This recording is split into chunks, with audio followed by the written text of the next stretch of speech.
Assalamualaikum warahmatullahi wabarakatuh. Ketemu dengan saya Hari di sini dan AA Dimas di sono. Oke. Siang-siang hari ini udah masuk ke puasa yang hari keberapa, A? Ke hari 21. Hari 21, masalah hari pertama di 10 hari terakhir Ya, Masya di Allah, bulan Alhamdulillah. Ramadan. Insyaallah kita semakin menguatkan ikat pinggang kita. Di bulan Ramadan ini tema yang paling sering kita garap tuh tema bagaimana caranya mengejar amal-amal kebaikan, mengejar ibadah, mengejar apa? Apalagi ya, mohon ampun yang sebanyak-banyaknya kepada Allah Subhanahu wa taala. Karena eman-eman kalau puasanya selesai nggak dapat ampunan tuh sayang banget rasanya. Gitu ya, Ayah. Iya, Masya Allah. Nah, ini ya tuh di GSC tuh kita sering apa ya, banyak yang alhamdulillah bisa membantu kaum duafa, anak yatim, kayak fakir miskin gitu. Nah, itu ada kalanya itu ketika kita memberikan itu kok kita merasa apa ya, ada rasa seneng gitu. Logikanya itu kalau kita memberi itu kan uang kita berkurang, harta kita ya berkurang, kesempatan kita, waktu kita berkurang karena kita kasihkan ke orang lain. Tapi kok kemudian muncul rasa bahagia gitu.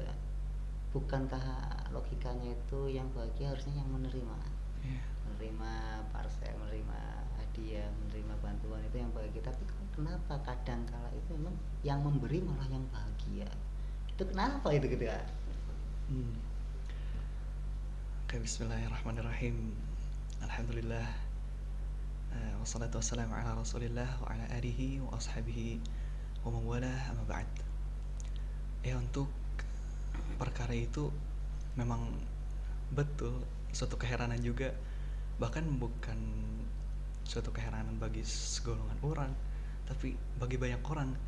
Pertanyaannya ya, kenapa yang bahagia itu malah justru yang memberi, bahkan bukan yang diberi? Meskipun kedua pihak pasti akan merasakan kesenangan, tapi yang jadi hal aneh itu yang memberinya itu yang bahkan capek, keringat terkuras, harta terkuras, bahkan mungkin dari dunia pun, dari hal spesial dunia pun gak mendapat apa-apa. Nah, tapi yang perlu kita ketahui bahwasanya dalam agama Islam itu ada kaidah al-jaza min jinsil amal, yaitu balasan akan sesuai dengan apa yang kita perbuat. Nah, ketika kita membuat orang lain bahagia, kita memberi orang lain makan, membuat orang lain tersenyum, maka otomatis Allah pun akan memberikan kebahagiaan kepada kita. Allah akan langsung menanamkan kepada kebahagiaan itu dalam diri kita. Dan itu contoh amalan yang sangat mulia gitu. Masa gitu ya kan?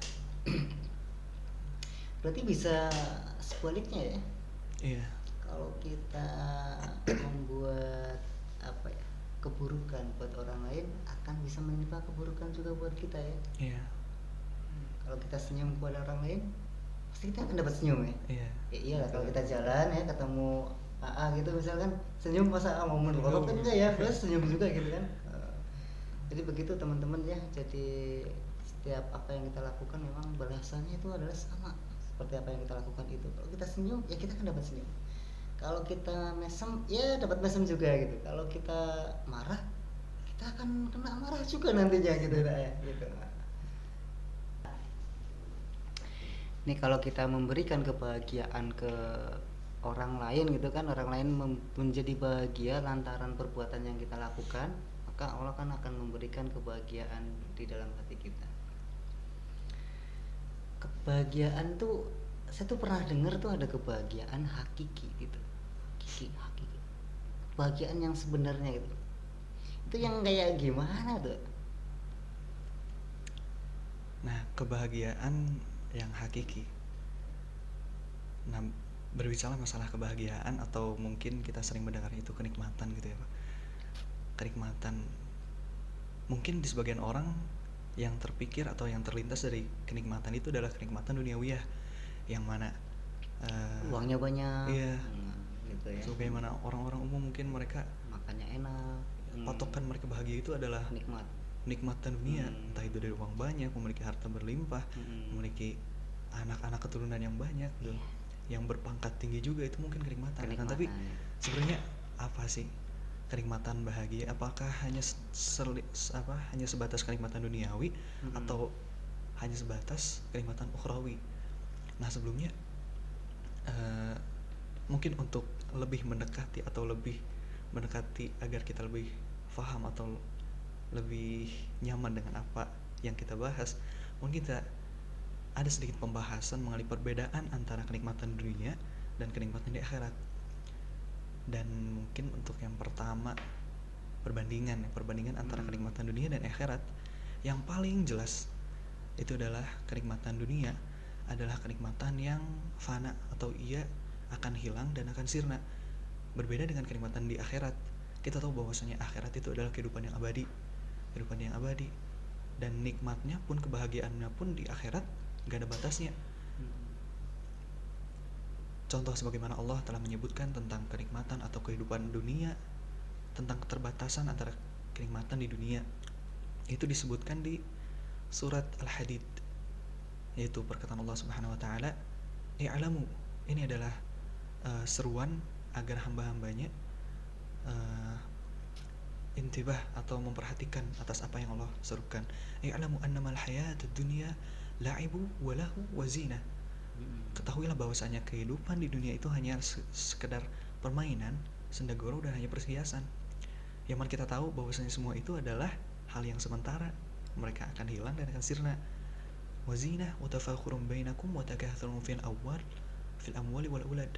Dan dunia ini hanya sebagai ajang untuk memperbanyak atau berbangga-bangga dalam banyaknya harta dan keturunan. Kemudian Allah memberikan misal di ayat selanjutnya atau di kalimat selanjutnya, kamatsali ghaitsin a'jabal kufar nabatuhu thumma yahiju fatarahu musfarra thumma yakunu hutama.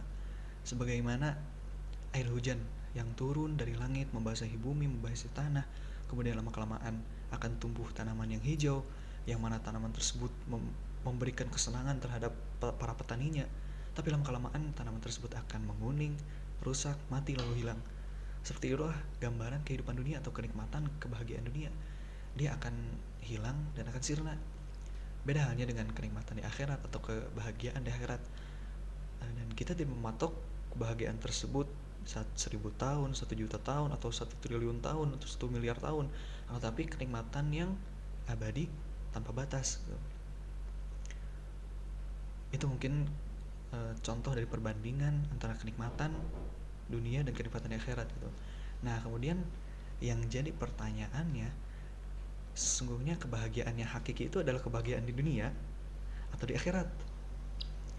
Nah, jawabannya itu tidak salah satu di antara keduanya, akan tapi menggabung antara keduanya, yaitu kebahagiaan di dunia dan bisa kita bawa juga ketika kita di akhirat. Dan mungkin ada beberapa kebahagiaan atau kenikmatan yang bisa kita ambil contoh untuk kita renungkan, untuk kita nikmati, untuk kita syukuri kepada Allah juga. Yang pertama tentunya kebahagiaan yang sangat harus kita syukuri adalah kenikmatan kebahagiaan kita lahir dalam keadaan Islam. Karena itu suatu hal yang sangat menakjubkan, suatu hal yang sangat harus disyukuri. Karena kita tahu bahwasanya kita itu hanya menyembah Allah Subhanahu wa taala semata. Yang mana saat kita memikirkan tentang Allah, kita tahu bahwasanya sifat-sifat Allah itu dan nama-namanya begitu agung. Allah menguasai Rabbul Alamin, menguasai seluruh alam, dan rahmat, bahkan ampunannya juga rahmati wasi'at kulli syai' katanya. Rahmat Allah itu mencakup semua hal. Itu saking nikmatnya kita sebagai orang Islam, kita menyembah Tuhan yang baiknya itu Masya Allah. Mungkin ada satu ayat, sebagian potongan ayat yang menarik untuk kita bahas, yaitu perkataan Allah Subhanahu wa taala, "Innallaha yuhibbut tawwabin." Itu potongan ayat, "Wa yuhibbul mutatahhirin." Yang jadi headline di sini adalah "Innallaha yuhibbut tawwabin." Itu Allah mencintai orang-orang yang senantiasa bertaubat kepadanya. Nah, yang jadi yang jadi pertanyaan di sini adalah kalimat yuhib atau sesungguhnya Allah mencintai.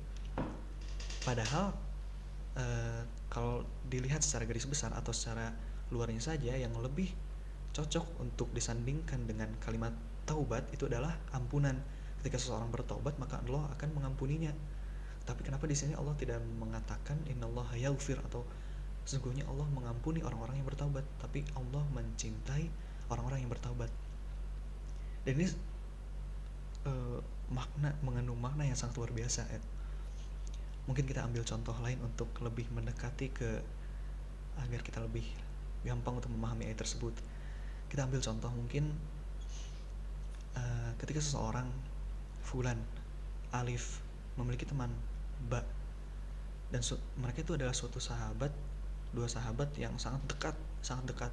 Otomatis di antara dua sahabat ini akan terjalin perasaan saling mencintai bukan dalam konteks negatif, akan tetapi mencintai dalam ukhuwah Islamiyah, sebagaimana para sahabat kepada sahabat yang lainnya ketika mereka mengatakan uhibbuka fillah, atau aku mencintai kamu karena Allah.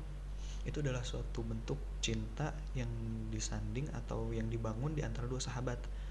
Nah, ceritanya suatu saat ini pengalaman Ana sendiri. Jadi Ana mempunyai teman waktu dulu itu, mempunyai teman yang memang benar-benar dia itu teman dekat Ana. Karena dulu Ana alhamdulillah waktu SMP udah tertarik dengan hal agama, ya alhamdulillah biiznillah. Nah, dia itu teman Ana pindahan, waktu Ana kelas 8 dia pindah. Nah, kita tuh dekat banget, saking dekatnya sampai kemana-mana pun kita bareng. Dia sering bantu Ana dan Ana pun sering bantu dia. Tapi suatu saat karena mungkin semenjak dia pindah itu beberapa waktu kemudian dia mempunyai banyak teman. Nah, dia mulai ngerasa bebas juga. Nah, dia berbuat sesuatu hal keburukan pada Ana dan itu berdampak besar banget. Nah, karena keterbatasan Ana sebagai manusia, mungkin saat dia melakukan salah, untuk pertama kalinya Ana memaafkan, kedua kali memaafkan. Tapi jika terus menerus, mungkin Ana tidak akan memaafkan, dan mungkin Ana akan mengingat terus apa yang dia katakan. Setiap Ana melihatnya Ana langsung ingat apa yang dia katakan. Oh, dulu dia pernah menyakitin Ana kayak gini. Dan itu keterbatasan kita sebagai manusia. Dan kalaupun suatu saat Ana kembali mencintainya, apakah sama cinta Ana saat itu dengan cinta Ana sebelumnya? Itu nggak akan mungkin, karena pasti ada rasa paranoid, ada rasa terluka gitu ya, ketakutan ya. Pernah terluka dan takutnya ketika Ana mencintainya seperti dulu lagi, gimana kalau dia melukai Ana lagi, gimana kalau lagi. Dan itu suatu hal yang wajar, lumrah dalam kalangan manusia karena kita ini terbatas. Nah, berbeda balik lagi dengan ayat tadi, ketika hamba Allah mencintai Allah Subhanahu wa taala, dia akan senantiasa memprioritaskan Allah dalam segala hal. Tapi balik lagi, karena sifat manusia itu terbatas, atau kullu bani Adam khata', karena kita ini anak cucunya Adam, dan anak cucu Adam pasti pernah melakukan kesalahan, dan kesalahannya pun bukan cuma sekali, 2 kali, 3 kali, tapi berulang-ulang kali. Dan itu tentunya kesalahan yang fatal. Bahkan kita tidak bisa mengatakan bahwa kita tidak bisa menyepelekan suatu hal yang kecil gitu. Meskipun kita mungkin merasa kesalahan kita kepada Allah kecil, tapi itu bukan sesuatu yang harus dilakukan gitu. Dan ketika Allah dihadapkan, atau ketika hambanya berhadapan dengan Allah pasti akan mengampuninya. Tapi setelah dia bertaubat, manusia itu banyak karena banyak kesalahan, tentu dia akan melakukan kesalahan lagi. Tapi yang patut kita syukuri adalah Allah itu Maha Pengampun. Bahkan ketika hambanya melakukan kesalahan, melakukan dosa, Allah tidak hanya mengampuni, akan tetapi Allah mencintai lagi. Dan itu sangat sulit bagi manusia. Ketika orang lain melakukan kesalahan dan kita mencintainya lagi, itu sangat sulit, tapi mungkin bagi Allah. Dan itu yang patut kita syukuri, karena kita menyembah Tuhan yang rahmatnya mencakup segala sesuatu, yang kasih sayangnya mencakup segala sesuatu. Itu mungkin. Masya Allah, itu luar biasa ya. Jadi memang kalau manusia dengan manusia itu, kalau si Alif sama Ba nih, Mas Alif sama Mas Ba, Mas Alif membuat kesalahan yang berulang-ulang, terus kemudian minta maaf kepada Mbak, ya dia si Ba ini masih mengingat kesalahannya Alif yang berulang-ulang tuh. Tapi kalau Alif minta maafnya ke Allah, udah selesai. 1000 kali kesalahan si Alif hilang begitu saja di hadapan Allah. Itu ya. Masya Allah. Begitu. Kesimpulannya bahwa kesimpulan dari obrolan kita nih, kita simpulkan nih ada berapa? 2 hal saja ya, 2 hal besar. Nah, yang pertama nih,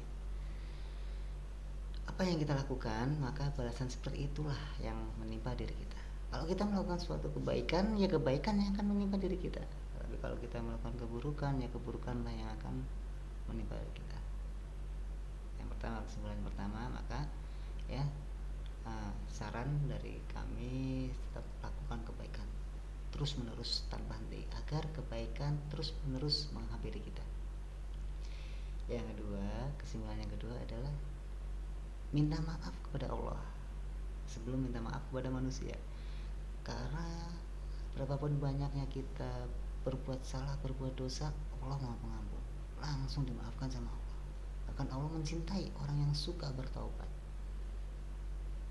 Tapi beda ketika kita minta maaf kepada manusia. Kadangkala kita berbuat kesalahan sekali saja minta maaf susah kepada manusia.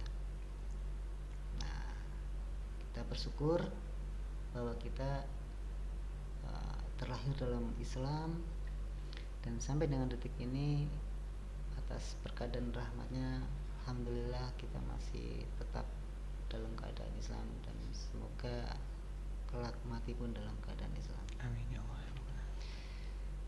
Assalamualaikum warahmatullahi wabarakatuh.